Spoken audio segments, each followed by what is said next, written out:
What is going on, guys? Quality XA here today, and today I'm bringing you guys a brand new video on Sea of Thieves. Now today we're actually going to be discussing the brand new 1.0.7 patch notes.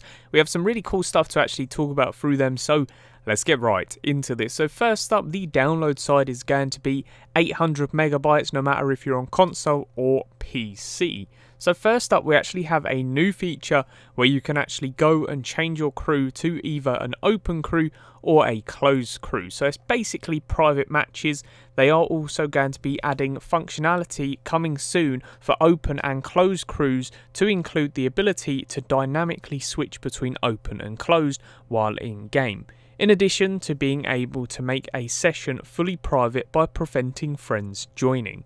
So pretty awesome indeed. You can actually go solo, and obviously solo previously you could just go solo. They've actually added a new feature with the closed crews, so you can just invite your friends and it sort of changes the dynamic. So you may be in a solo game, then you can invite your friends, it will then be a 2-player, and so on and so forth. Really cool indeed. Moving on now to the updates, we actually unfortunately do not have the sharing feature. Now they did announce that there is going to be a sharing feature, but there has been some issues in the update, so they can't actually release it as of yet. They did say who goes there, so when swimming underwater, gamertag and player titles are no longer visible. Now you can be more sneaky pirate. Now in stock, Imperial Sovereign Blunderbuss, Pistol, Sails, Hull and Liveries are now available to purchase in the Ancient Isles. They were incorrectly listed as available in patch 1.0.6. So we've actually got some images of the boats, sails, galleons, whatever you guys want to call them, sloops here. They do look pretty awesome, and I'm actually a big fan of this design. Moving on though, we have the flintlock pistol, so that's got new sound effects for close fire and reloading, which is really awesome.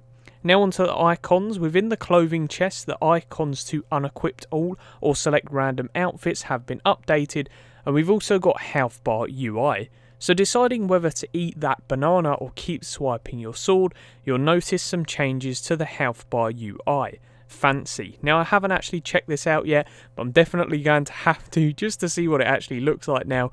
I hope it looks really cool. Next up, we have the progression and economy updates. So price changes. Greedy pirates had overpriced the castaway build rat weapons and ship liveries. These have now been reduced. Anyone who purchased the items within this set pre-price adjustment will have the difference reimbursed very soon.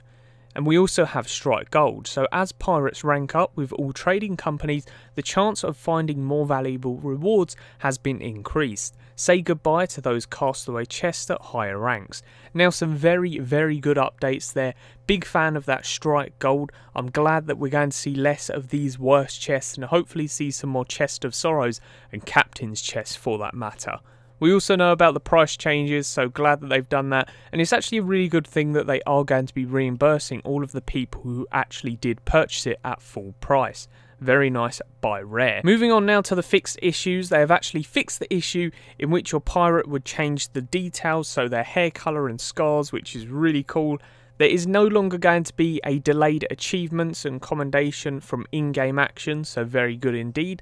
They have resolved an issue that sometimes showed riddle landmarks as glowing rocks, resolved an issue on Faithful Island which could have prevented players from completing riddle voyages, bounty captains and crew will no longer have their names mixed up, gunpowder barrels will no longer cause 2 explosions if detonated when being held by a player, loaded cannons will no longer intermittently appear unloaded when returning to the ship, starting merchant voyages back-to-back will no longer prevent the reminder to collect crates from appearing.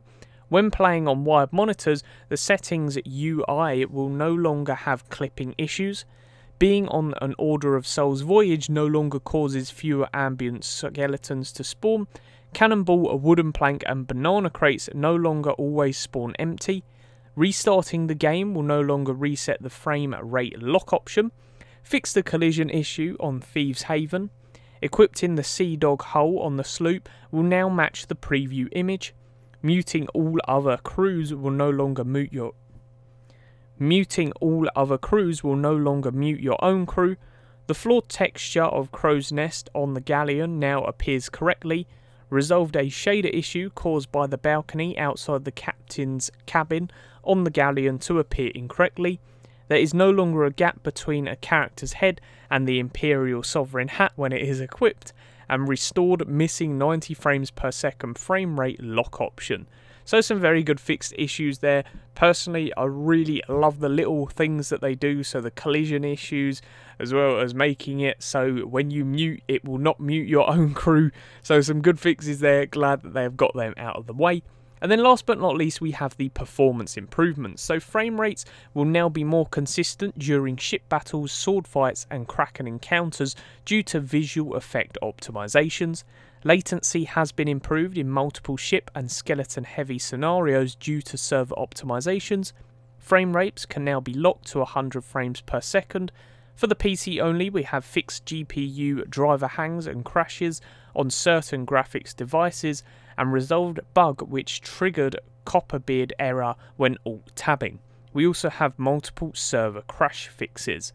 So some very good changes and some very good updates in this. I'm really excited to actually go into private games. I used to feel pretty bad when I used to have to lock somebody in the brig, so a very good change there. Let me know what your favourite change in this was.